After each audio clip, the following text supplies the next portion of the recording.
live, crochet et coaching. J'ai mon crochet ici et pendant que je fais du crochet, on s'est fait un live et je réponds à toutes vos questions. Donc, bienvenue. C'est une nouvelle rubrique que vous trouvez déjà dans mon YouTube, sur mon YouTube.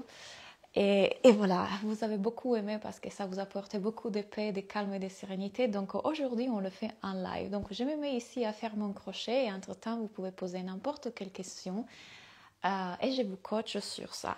Donc bienvenue. Dès que vous arrivez, faites-moi un coucou, dites-moi comment vous allez, si tout se passe bien pour vous. Moi, j'ai déjà commencé les cadeaux de Noël, donc j'ai plein de choses à faire parce que je vais faire des chaussettes pour ma soeur, des chaussettes pour mon copain, des petites... là, ça, c'est un... Vous voyez?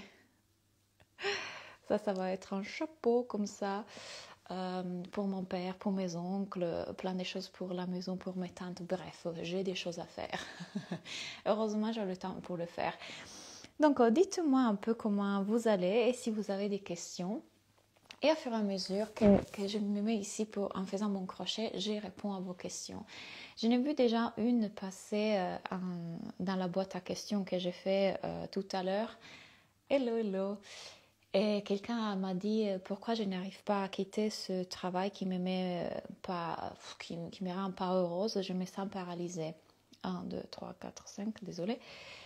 Et finalement, on a la tendance à oublier que ces émotions qui se font en nous, donc cette peur, cette chose qui semble nous bloquer de faire l'action que finalement on voudrait faire, qui est celle de, par exemple, quitter un travail, sont toujours des choses éphémères et passagères en nous. Donc il n'y a jamais rien de vrai dans notre esprit. C'est complètement une chose éphémère et passagère. Donc l'activité psychologique de notre cerveau, cette chose qu'on appelle peur, c'est encore une fois notre cerveau qui dit il y a un danger, je dois protéger ce moi que je crois être, et puisque je dois protéger ce moi que je dois être, du coup, j'envoie tout un tas de signes pour que l'être se mette en réaction et voilà, n'aille pas vers cette direction-là que selon moi, cerveau, programme, ordinateur, serait en danger. Donc quand on a identifié nos peurs, 1, 2, 3, 4 et 5, quand on a identifié, coucou Karen, à ces discours qui se fait dans notre tête, on a tendance à le suivre, on a tendance à l'écouter.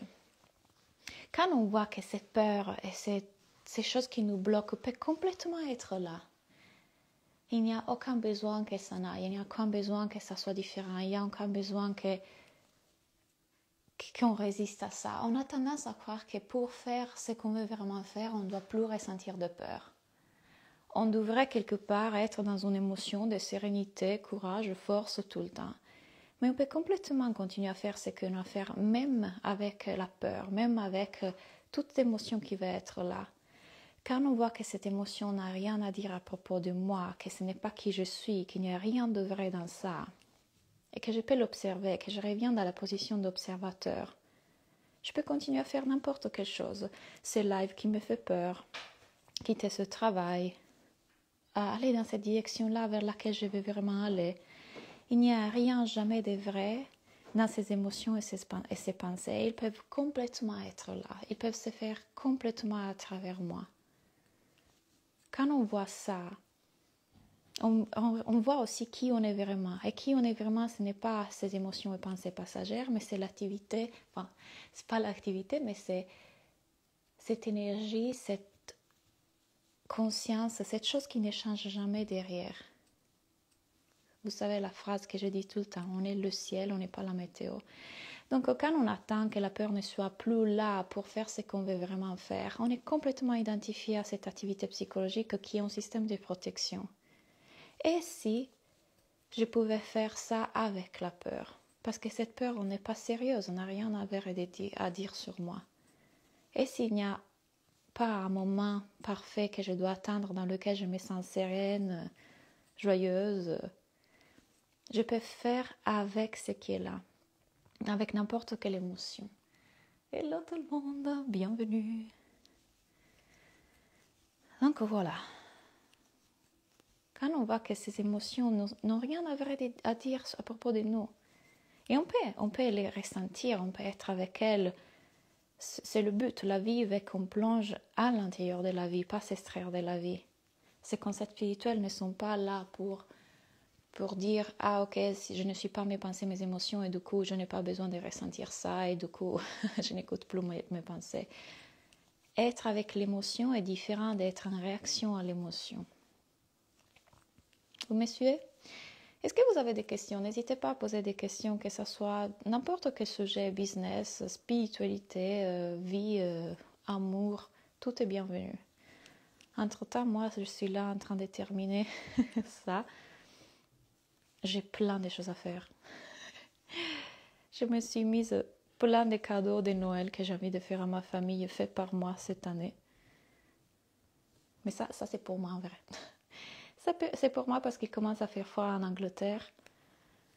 Et quand je vais faire mes séances de yoga ou que je sors pour aller me balader dans la forêt, je vis vraiment à côté de la forêt, du coup il commence à faire froid et je voulais comment on appelle ça en français? Un beanie.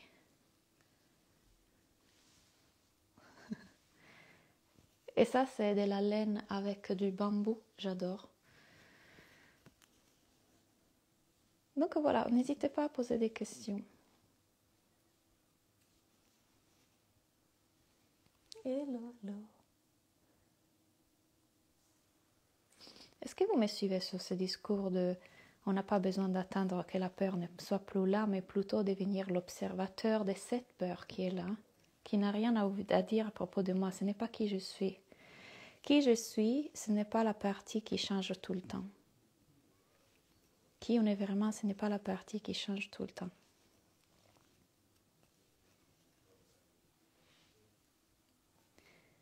Je sais, ça peut être très hypnotique de regarder quelqu'un faire ça. Moi, j'adore.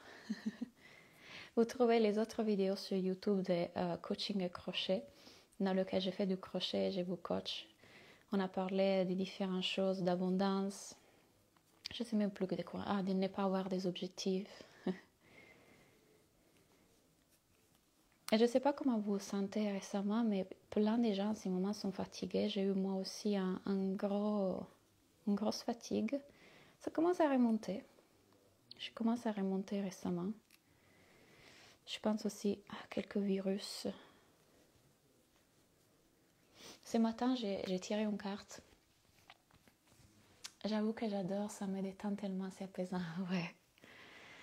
Ce matin, j'ai tiré une carte. Tous les matins, je suis en train de me réveiller. La première chose que je fais, je vais passer la brosse pour faire un massage avec la brosse à sec, que c'est super pour le drainage lymphatique. Puis, je fais un massage avec de l'huile de raisin et l'huile de graines de pépins. Si vous suivez l'Ayurveda, moi je suis Vata Pitta, donc mettre de l'huile, ça permet de m'ancrer un peu plus. Et puis après ça, je vais écrire dans mon journal en tirant une carte. Donc je tire une carte d'oracle et puis selon ce que la carte me dit ou m'indique, je vais faire du journaling, écrire et voir ce que la carte m'a inspiré. Et ce matin, j'ai tiré la carte de l'œuf cosmique. Donc c'est en gros l'univers entier est à l'intérieur de nous. Donc, la raison pour laquelle j'ai fait tout ça, c'est que je suis dans un détox de dopamine. Donc, j'avais le réflexe de prendre mon téléphone dès que je me réveillais. Je ne vais plus faire ça. Et donc, j'ai créé cette routine qui me plaît énormément. Et donc, l'œuf cosmique dont je vous parlais, ça vient dire qu'en fait, tout est déjà... Pardon. Tout est déjà là. Et oui, voilà, de voir que quand parfois on veut que les choses aillent plus vite de ce qu'elles sont et tout est déjà là, on est l'univers entier. Et la façon dont cela fait écho pour moi, pour ma situation, c'est que récemment, j'ai eu à nouveau des problèmes de santé. Vous savez que je suis medical medium qui m'a soigné de plein de symptômes. Vous savez à quel point je l'adore. Je vous ai donné une masterclass récemment. Si vous ne l'avez pas vue, n'hésitez pas à nous la demander. Mais je pense que j'ai dû prendre un virus à nouveau. Et donc, comme ma vessie me faisait mal à nouveau, j'ai eu quelques journées un peu difficiles. 1, 2, 3, 4, 5. Et et je voyais mon mental, en fait, c'est beaucoup plus difficile d'être dans un espace de calme et de présence et voir mes pensées se faire sans réagir à elles quand mon corps ne va pas bien. Et c'est pour ça aussi que j'insiste beaucoup à vous dire, plus vous prenez soin de votre santé et vous vous libérez des virus pathogènes et bactéries qu'on a tous, parce qu'à l'heure d'aujourd'hui, vous ne savez pas à quel point elles ont proliféré, à quel point à cause de la médecine et des antibiotiques, bref, on les a tous. Et donc, c'est beaucoup plus difficile d'être dans cet espace dans lequel je vois mes pensées, je les laisse faire, je reste en calme, je reviens à qui je suis, quand notre corps ne va pas bien. Parce que ces virus et ces pathogènes sont en train d'agir un peu dans notre cerveau.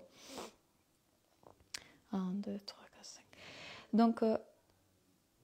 Donc voilà, je voyais comme c'était beaucoup plus difficile de méditer, beaucoup plus difficile de juste observer mes pensées. Il y avait plus d'agitation. Et je sais que c'était dû tout simplement à mon corps qui n'allait pas bien. Donc voilà pourquoi j'insiste beaucoup sur ça et je vous invite toujours à regarder votre alimentation dans ce sens-là. Bref, donc cette carte aujourd'hui résonnait comme ça pour moi parce que ça a été un peu 2 semaines, je dirais, un peu compliqué au niveau de santé. Mon mental voulait changer ce qui était en disant ouais, si c'était différent, ça serait mieux, n'est-ce pas? Le mental toujours en résistance de ce qu'il est et à la recherche de quelque chose de différent, en croyant que si les choses étaient différentes, on serait mieux. Et j'ai envie de dire, bien sûr que quand on a mal physiquement, on a des douleurs, quand on a mal émotionnellement, bien sûr qu'il y a cet attachement, je voudrais que les choses soient différentes pour que je puisse aller mieux, bien sûr, et c'est tout à fait compréhensible, et prenons soin de nos émotions à ce niveau-là, prenons soin de ce qui est là, qui va être entendu et vécu aussi. Encore une fois, le but n'est pas de dire « Ah, mais c'est juste une pensée, ah, mais c'est juste mon mental. » 1, 2, 3, 4, 1, 2, 3, 4, 5...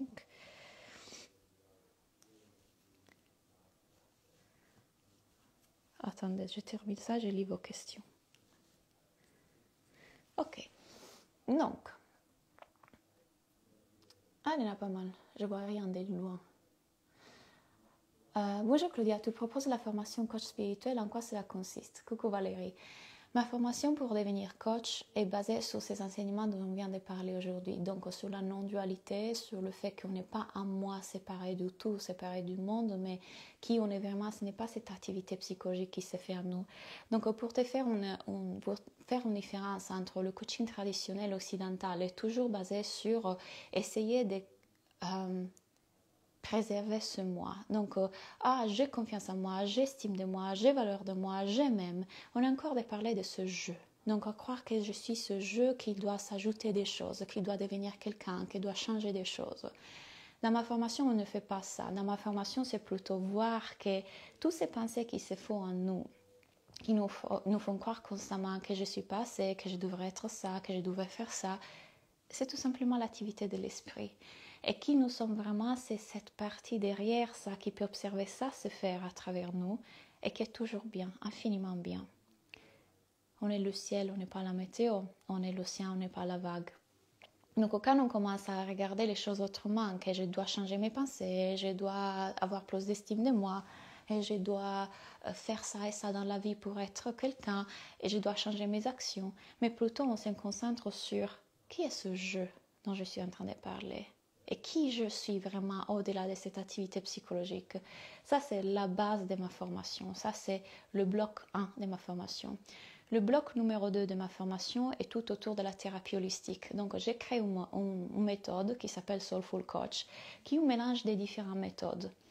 Premièrement, de ces principes, de ce paradigme, de cette non-dualité dont je viens de parler, mélangé avec différentes techniques qui vont aller prendre soin de l'émotion qui est là. Donc, encore une fois, on n'est pas en train de nier l'humain qui est là. Oui, on n'a pas nos pensées, nos émotions. Et à la fois, l'invitation est de laisser ressentir, laisser vivre, laisser émerger cette émotion. Donc, comment est-ce qu'on peut être avec cette émotion sans réagir à elle et sans la nier non plus? Et la thérapie holistique que j'ai mise en place est tout autour de ça. Donc, tout autour de prendre soin de ces émotions-là. Et donc, en tant que coach, je suis en train d'aider les clients à faire 2 choses. 1, voir sa vraie nature et ne plus croire à cette histoire de son mental. et voir ce que le mental est vraiment. Et deux, aller ressentir, vivre, processer, laisser émerger l'émotion sans plus résister à elle, sans plus en avoir peur.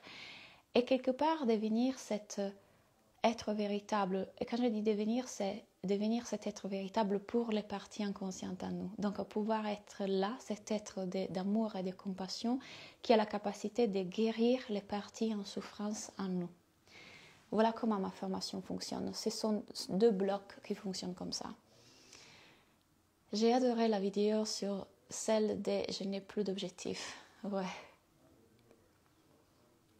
Je ne publie pas sur les réseaux car je n'ai pas de messages clairs et je ne sais pas quoi dire. Je comprends que c'est la peur, mais le sujet et la façon d'en parler ne viennent pas. Car je n'ai pas de messages clairs et je ne sais pas quoi dire.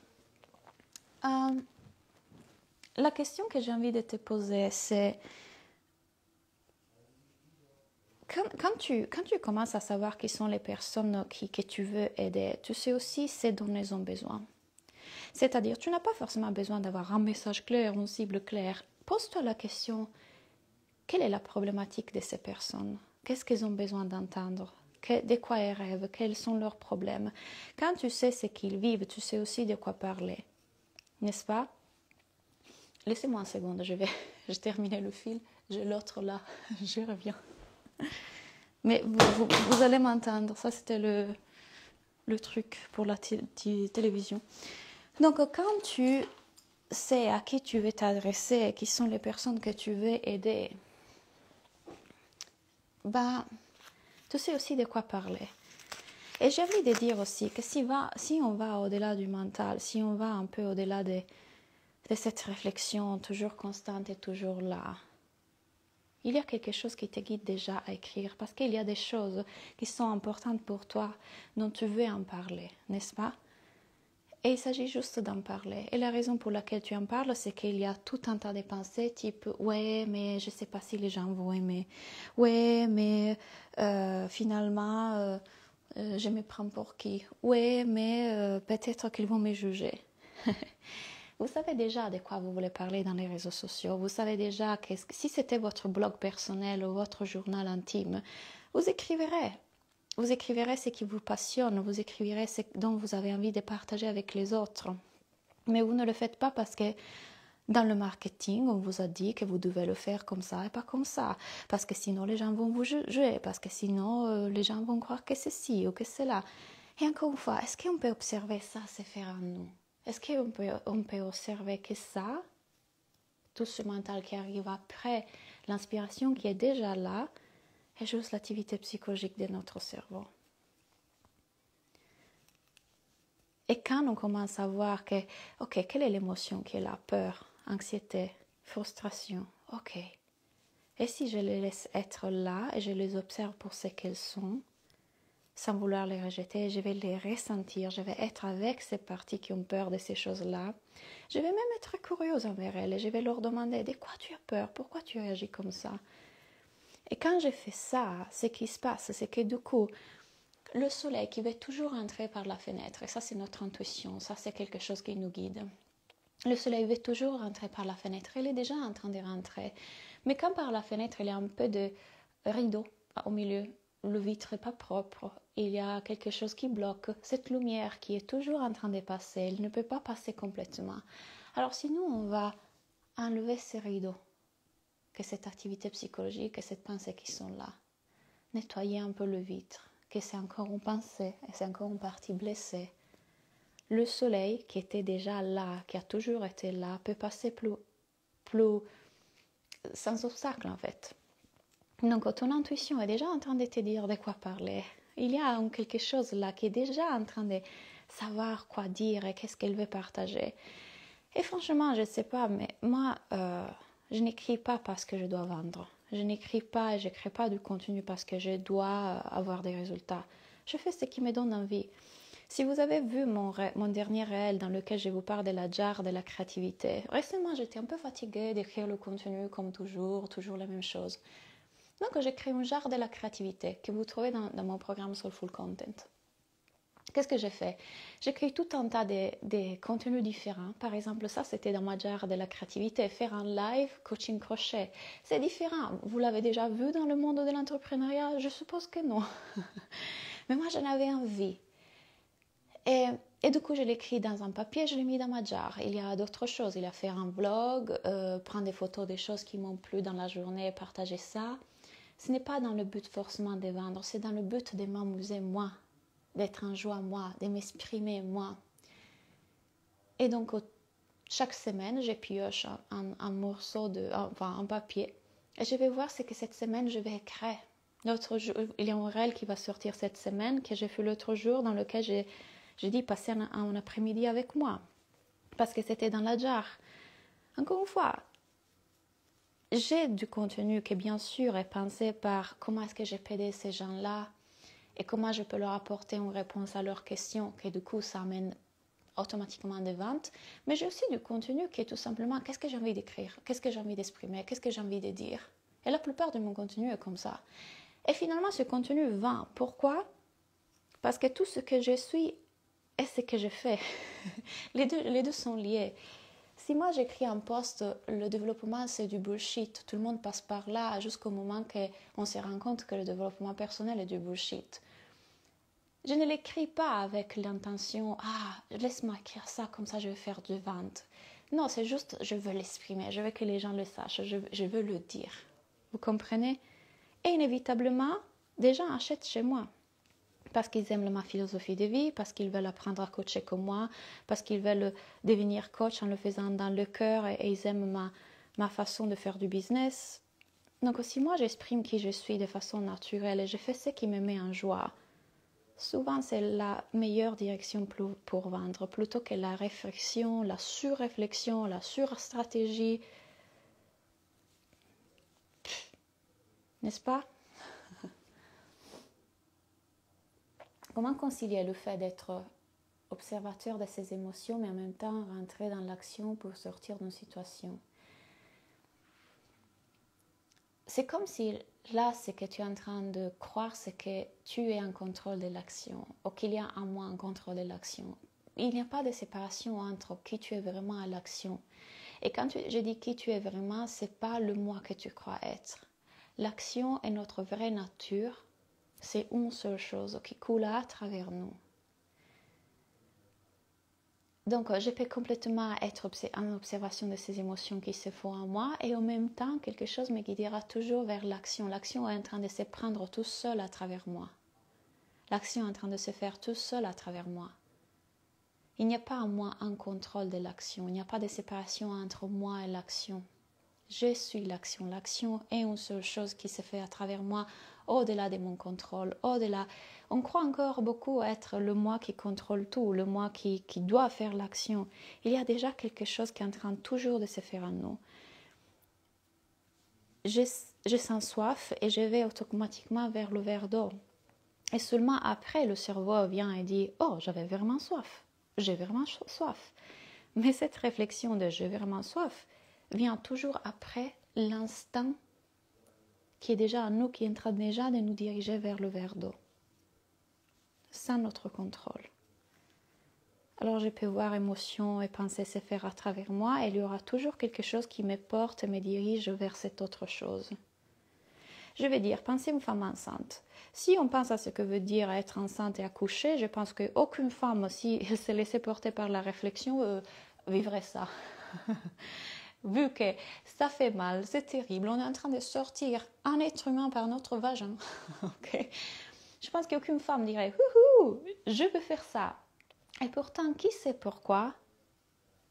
On le fait quand même. Il y a quelque chose qui nous porte vers ça, qui nous dirige, qui nous guide.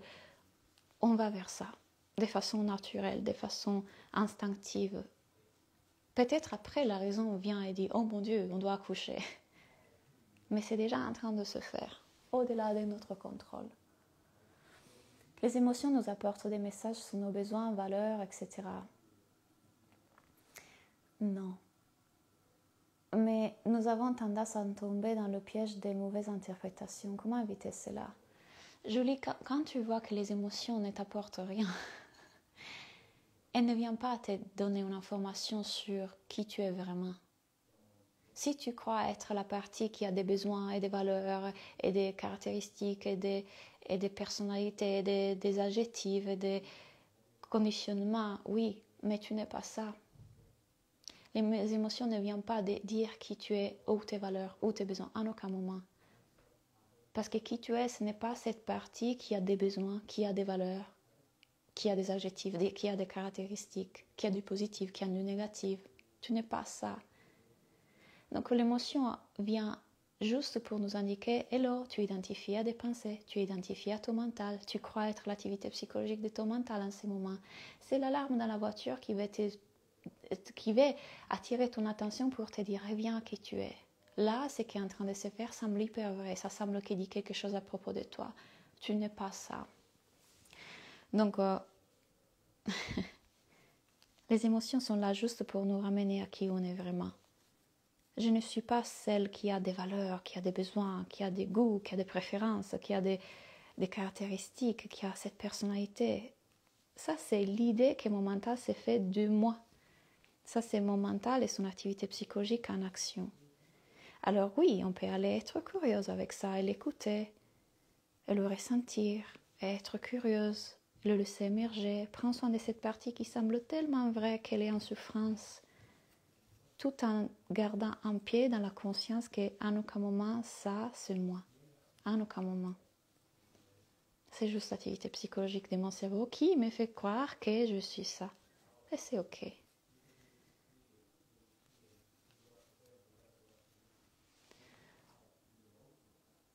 Comment accéder à cette formation? Quels sont les tarifs? Alors, les tarifs, c'est 2500 € pour la formation pour devenir coach.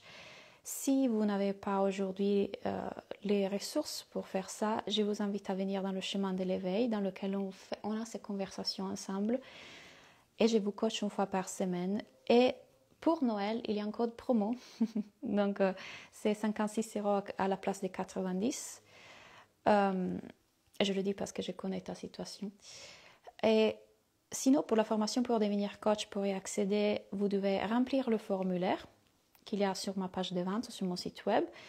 Et une fois que vous avez rempli le formulaire, si vous répondez de façon positive à toutes les questions que je pose, je vous appelle, on se fait un appel découverte pour voir si la formation peut vous correspondre ou non, si on s'entend bien, si c'est pour vous ou pas.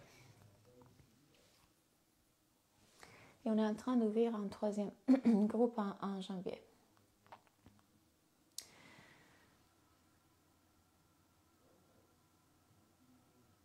Dans ces moments, tu déconstruis beaucoup le développement personnel, mais dans ce cas, à quoi ça sert un coach si la vie suffit?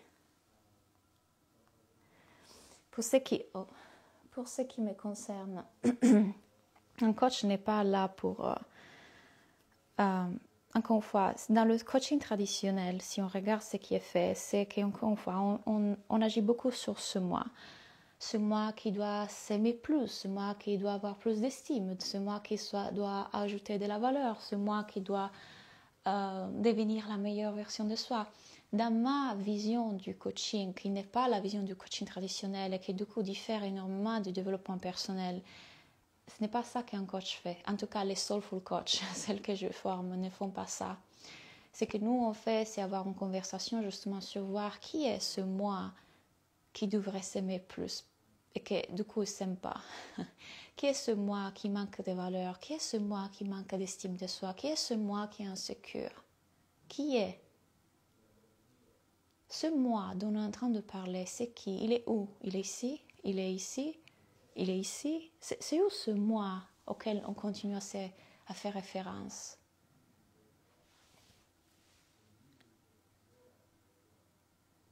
Dans les conversations qu'on a avec nos clientes, c'est justement leur faire voir que ce cerveau qui est en nous, ce programme qui est en nous, cette illusion dans laquelle on vit depuis petit, dès qu'on a commencé à créer cette capacité cognitive, dès que cette capacité cognitive s'est développée, dès que nos parents ont commencé à nous dire « toi, t'es jolie », on a perdu de vue que je n'ai jamais été jolie et que je ne suis pas timide comme ma mère m'a dit et que je n'ai jamais manqué de confiance en moi, que c'était juste des pensées, c'était juste le cerveau, c'était juste l'activité psychologique. Et donc, en tant que coach dans ma formation, nous, on est en train de pointer dans cette direction. Quand le client vient avec « ouais, je suis tellement en colère avec mon partenaire parce que je vois ma colère, mais je n'arrive pas », allons explorer ça, allons regarder qui est ce moi qui se sent en colère, qui est ce moi qui derrière la colère se sent pas vu, pas entendu. Allons regarder ce que le cerveau est en train de faire. Et du coup, allons regarder aussi qui tu es vraiment. Si c'était juste l'activité psychologique qui se fait en nous. Du coup, ça veut dire que qui on est vraiment, c'est cette partie qui est toujours calme et en paix derrière. Quand on est en méditation, on revient à notre respiration, n'est-ce pas? Une pensée arrive, on la voit passer, on revient à notre respiration. Cet endroit-là est qui on est vraiment. Toujours bien. Donc, le coach n'agit pas sur le moi. Le Soulful Coach, nous, on est là pour pointer dans cette direction. Regarde, tu avais perdu de vue que ça, c'était l'activité psychologique de ton cerveau et qui tu es vraiment, cette partie derrière. Il n'y a pas de séparation entre toi et une plante, toi et une pierre, toi et la montagne, toi et le vent, toi et moi. Ça semble vrai. Parce que oui, parce qu'il y a des corps, parce qu'il y a de la matière. Mais au-delà de l'illusion visuelle, il y a une seule chose. Et la puissance de ces coachings, quand les gens commencent à le voir, quand le mental commence à lâcher, ils trouvent cette fameuse paix intérieure dont tous ces grands gourous et ces grands enseignants essayent de nous parler. Sadhguru, Eckhart Tolle, tous, ils essayent constamment de nous diriger dans cette direction et de nous faire regarder dans cette direction. Mais on ne pourra pas le voir jusqu'à ce que le mental lâche un peu. Donc, le rôle de mes coachs, en tout cas, ce n'est pas celui du tout de faire quoi que ce soit pour agir dans le moi. Au contraire. Et c'est pour ça que je dis que le développement personnel est limité, ainsi que la psychologie moderne. Que d'ailleurs sont toutes des choses qui sont nées dans la période du colonialisme. Avant le colonialisme, avant la naissance de cette société malade, il y avait des tribus, des peuples qui étaient en connexion avec la nature, qui n'avaient pas un ego si exacerbé, un individualisme si développé. Il n'y avait que la communauté, il y avait le tout. Il n'y avait pas moi, il y avait nous. Et puis, quand le colonialisme, cette nouvelle, tous ces peuples très agressifs qu'ils ont conquéris des autres cultures et les ont opprimés, oppressés, obligés à se plier à leur costume et leur culture. Là est née la psychologie. Là est né le développement personnel. Mais avant ça, il y avait des soins chamaniques, des soins avec la nature, des soins en communion, en communauté. Et toutes ces choses-là ont été oubliées. En faveur de quoi? Oh, je vais devenir la meilleure version de moi-même. Mais ça veut dire quoi? Ça veut dire quoi? Par rapport à ce que tu disais sur le fait de croire que nous avons des besoins, est-ce que ça veut dire que ce n'est pas nécessaire d'y répondre à nos besoins? Pas forcément, dans le sens que tu verras de plus en plus d'où ça vient ce besoin. Est-ce que ce besoin vient avec de l'anxiété, de la peur, de la tristesse, de la colère? Alors c'est intéressant d'observer qu'est-ce qui est en train de se passer. Le but n'est pas forcément répondre à ce besoin, mais plutôt se tourner vers l'intérieur et dire « Oh, attends, d'où ça vient tout ça? Toute cette croyance que j'ai absolument besoin de ça, elle vient d'où? Qu'est-ce qui est en train de se faire ici? Qu'est-ce que mon cerveau est en train de croire vrai? Tu ne pourras être bien que quand cette chose-là sera réalisée, que quand ce besoin sera comblé. » Et vraiment, je suis persuadée qu'on a besoin de rien. Et plus j'explore dans cette direction, plus je vois que j'ai besoin de rien pour être ici et maintenant bien. Et donc, quand je vois que mon mental s'agite et qu'il dit « Oui, parce que mon partenaire, ceci, cela », plutôt qu'aller chercher à que ce besoin soit comblé, je vais me retourner à l'intérieur, je vais regarder quelle partie de moi là, dans la thérapie holistique dont je vous parle, quelle partie de moi là est en train de croire qu'elle a absolument besoin de ça et pourquoi. Et je découvre toujours qu'il y a un malentendu. Je découvre toujours que j'étais complètement absorbée par mon mental, complètement dans une blessure, complètement dans une illusion. Et quand du coup je vais guérir et prendre soin de ça, je n'ai plus besoin que ce besoin soit comblé. Je n'ai plus ce besoin, il disparaît. Puf, c'était une illusion. En même temps, je peux complètement aussi exprimer ce besoin, mais toujours en gardant en tête que mon principal but, c'est de regarder que l'autre n'existe même pas, que même ces besoins n'existent pas. Je vais regarder toujours à l'intérieur. Et puis oui, je peux exprimer à mon partenaire, voilà, j'aimerais ça, etc. Mais ça sera toujours secondaire et moins important parce que je sais qu'en tout cas, c'est en train de venir de mon esprit. Et c'est ok que mon esprit soit là, dont aussi le fait que ce soit ok, que je puisse exprimer ça à l'autre. Mais j'exprime ça à l'autre en sachant que c'est momental, en sachant que là, je suis très attachée à ce truc, que peut-être dans ce moment, je n'arrive pas à lâcher, n'est-ce pas? Et c'est ok. En ce moment, pour mon mental, ça semble super important de vouloir du romantisme. C'est ok, je peux l'exprimer à l'autre, mais toujours en gardant un pied sur le fait que je n'ai absolument besoin de ça pour être bien, pour être heureuse, pour que... C'est encore une illusion. Donc, vous voyez pourquoi je vous dis, ma formation est divisée en deux blocs. D'un côté, on garde un pied dans la conscience de qui on est. D'un côté, on garde un pied dans notre humanité. On ne veut pas nier notre humanité, on veut en prendre soin. Donc, je peux prendre soin de ces parties de moi qui croient avoir absolument besoin de ce truc.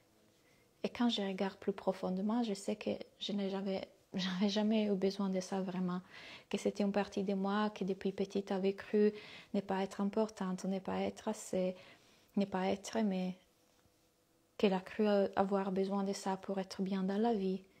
Et c'est là l'opportunité que la vie nous met en face, d'aller guérir ce truc-là.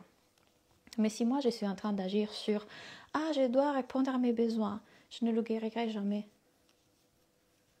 Mais si je vois l'illusion d'un moi qui a besoin de ça, un moi qui doit avoir ça, un moi qui doit devenir ça, là je commence à devenir libre.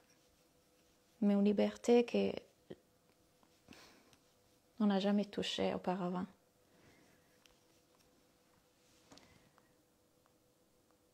La psy nous dit que nous devons répondre à nos besoins pour se sentir bien. Bien sûr, parce que c'est ce que je vous dis, la psychologie et le développement personnel sont basés sur la croyance qu'on est en moi petit, fini, qui a besoin de ça, qui a besoin de l'autre, pour être bien dans la vie. Quand on commence à déconstruire cette idée qu'on est en moi, dans le monde, et que le moi est une pensée, le moi est une pensée. Claudiane en Sardaigne, 34 ans, qui est coach, c'est complètement une pensée, complètement une interprétation, complètement une projection, une illusion. Qui je suis vraiment? C'est la partie qui peut observer ça. C'est la partie sans forme, qui ne change jamais. C'est la conscience, c'est un but de conscience, une fragmentation. Ça n'a rien à voir avec ce moi que je semble être. Je n'ai jamais été ça. Ça, c'est une pensée. Et oui, la psychologie et le développement personnel continuent à agir sur ça, qu'on est un moi qui doit s'assurer des trucs, qui doit devenir quelqu'un. Je suis en train de lutter contre ce point. Qui doit changer, qui a besoin de ceci, qui a besoin de cela. Et encore une fois, on n'est pas en train de nier notre humanité, on peut la regarder et la voir avec un pied dans la conscience que ça, c'est l'activité psychologique de mon esprit qui crée ça. Je peux en prendre soin, je peux aller le guérir, je peux aller apporter compassion, amour, et c'est là que tous ces besoins qui semblaient tellement importants tombent l'un après l'autre, tous les attachements, toutes les croyances. Bizarrement, tout commence à tomber.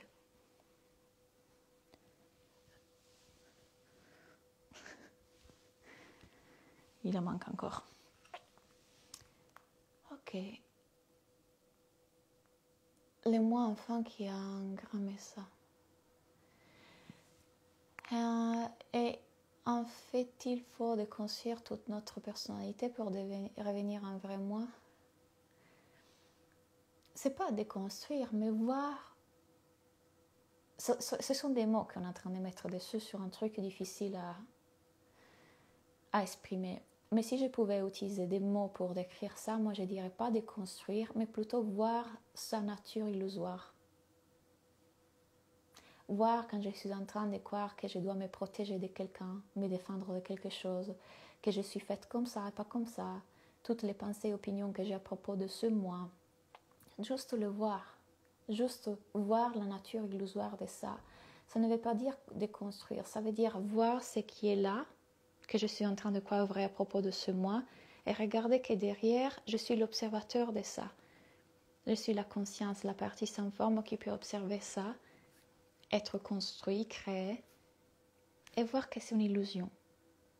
Donc je ne suis pas attachée à ce moi, je ne suis pas attachée à que les gens me voient comme ça et pas comme ça, à que dans le monde j'apparaisse comme ça plutôt que ça, à que moi je me regarde comme ça, c'est-à-dire toutes les pensées que je peux avoir à propos de moi à ce moment-là, ça m'intéresse plus du tout. Ça m'intéresse plus du tout ce qu'ils pensent les autres, parce que ça ne m'intéresse plus du tout ce que je pense moi. Et d'ailleurs, les autres sont aussi une création de mon esprit. Donc c'est plutôt voir cette création se faire et l'observer. Observer se faire, cette création dans moi, qui est comme ça, pas comme ça. Et chaque fois que j'ai des pensées à propos de moi, je les laisse tomber et n'ont aucun intérêt. Parce que je ne suis pas ce que mon mental est en train de créer. Et à chaque fois que les autres auront des pensées à propos de moi, exactement pareil. Vous imaginez à quel point la vie devient plus libre. Je vis vraiment libre. Et je n'ai jamais touché à cette liberté quand j'étais dans le dev perso à fond, le mindset. J'étais au contraire très prisonnière de ce concept.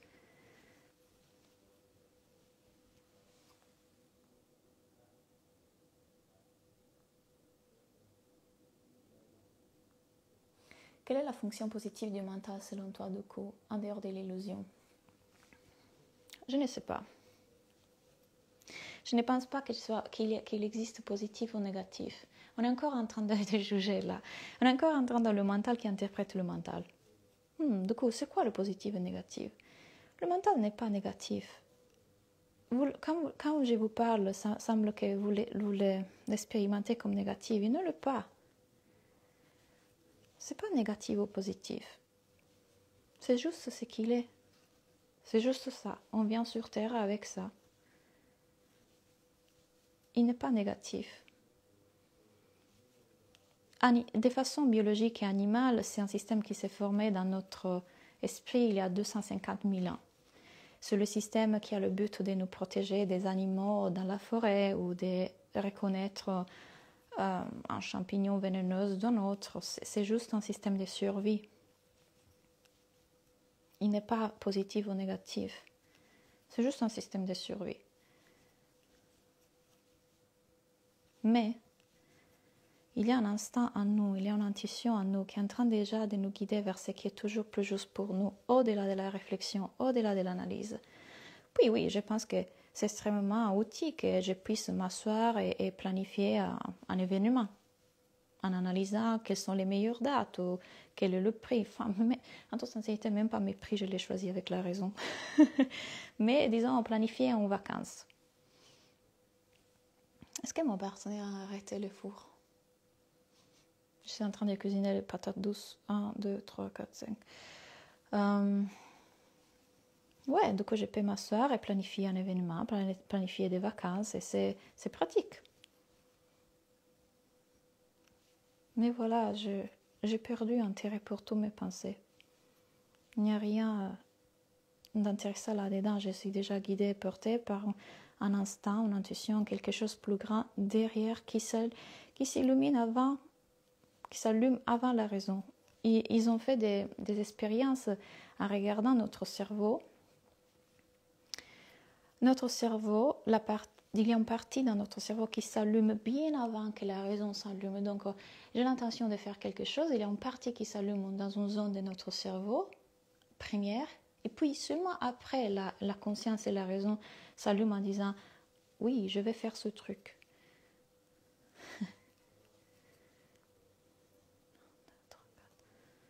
5.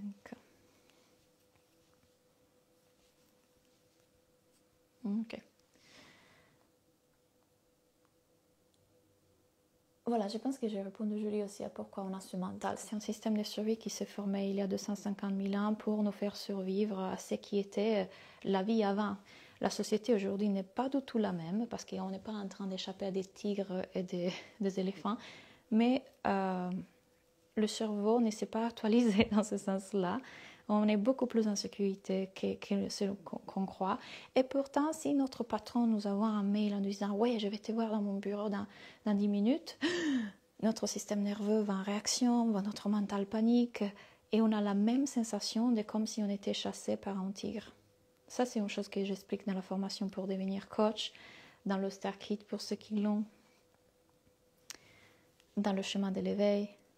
Plus on commence à comprendre les qualités du mental et ce que le mental est, plus on le voit en action, plus on reconnaît aussi qui on est vraiment au-delà de notre mental. Claudia, je sais que je ne suis pas ma personnalité, que le moi est une illusion, et en même temps, dans la matière, ce moi, il existe, puisqu'il est confronté à cette matière et à la dualité de cette vie. Encore une fois, quand tu le regardes comme ça, quand tu regardes de... Oui, parce que à la naissance, on va te donner un nom. Et puis, il y a les anniversaires, et à chaque anniversaire, tu vas avoir un âge. Et puis, les gens se disent, ah, ça c'est Shema. Et puis, à l'école, on te donne des notes. Et puis, on te dit, toi, tu es forte en maths, tu n'es pas forte en écriture. Et puis, on te dit, toi, tu es très créative et pas assez rationnelle. Donc, tu vois comme on est en train de former ce moi. On est en train de le créer. Il est créé par les autres ou par ce que tu as entendu dire par les autres. Il est créé par toi, il y a un moi. Mais avant ça, avant l'âge qu'on te donne, avant le nom et le prénom, avant la citoyenneté, avant les adjectifs, tu n'es pas ça. Tu n'es pas ce corps. Tu n'es pas le mental. Et oui, et à la fois, on doit fonctionner dans une société, dans une culture dans laquelle quand on te regarde, on te regardera par rapport à ça, on t'interprétera et toi tu t'interpréteras à travers ça. Mais si plus tu fais ce chemin dans lequel tu verras au-delà de cette illusion de ce mental, ça sera complètement ok d'être dans le fait que oui, il y a cette réalité dans laquelle on vit, complètement relative. Et oui, je suis vue interpréter à travers tout ça. Et oui, ça c'est comment les choses fonctionnent dans cette réalité, dans cet univers. Mais si tu vas dans une tribu en Australie, là, ils n'ont même pas de prénoms. Là, il n'y a pas de différence entre toi et Pierre. Là, il vit en communion avec la nature. Donc, c'est juste la société, la culture dans laquelle tu vis. Tu sais que c'est ça. C'est OK.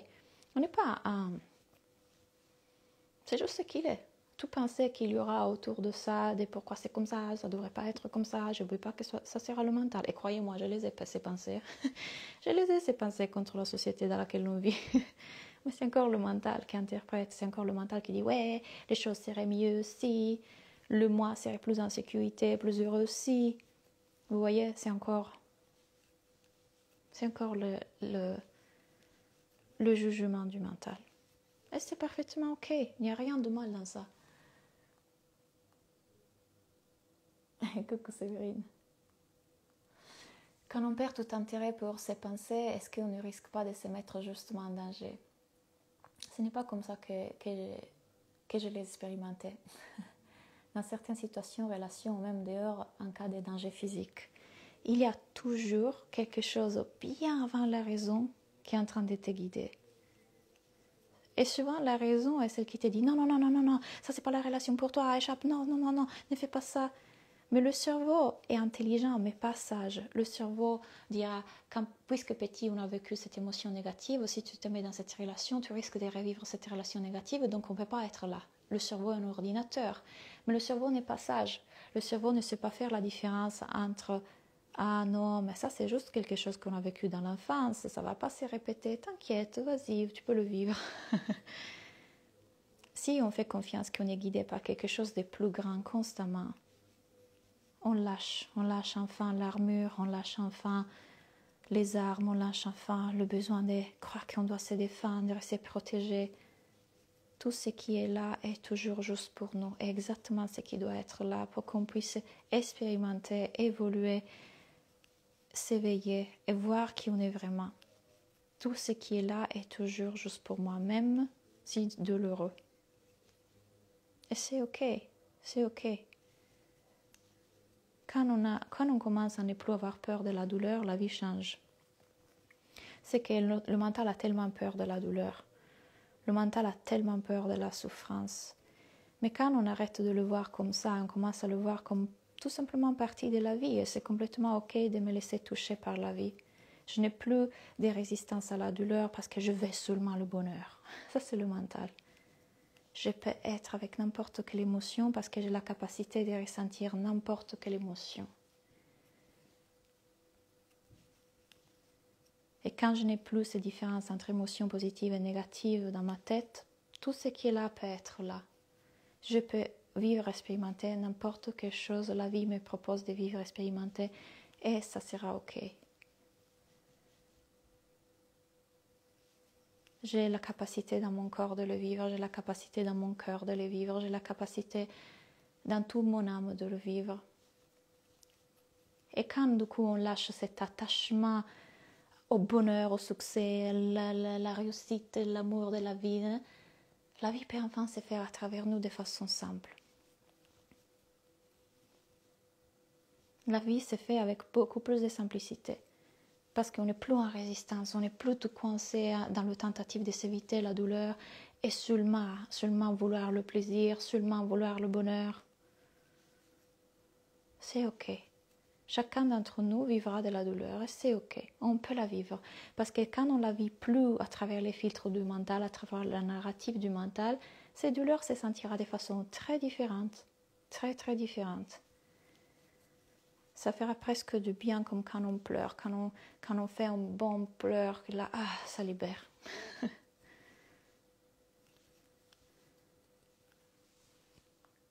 Ok. No entiendo, pero qué gusto verte. Ay, Pico, ay, ¿cómo estás? Pensé en ti, te tengo que escribir. Ok, sur ces mots et ces dernières lignes de crochet, je vous souhaite une bonne journée, un bon après-midi et bonne soirée. Merci pour avoir été live avec moi. Super question. Continuons à poser ces questions, continuons à vouloir regarder dans cette direction. C'est merveilleux qu'il y a ces questionnements.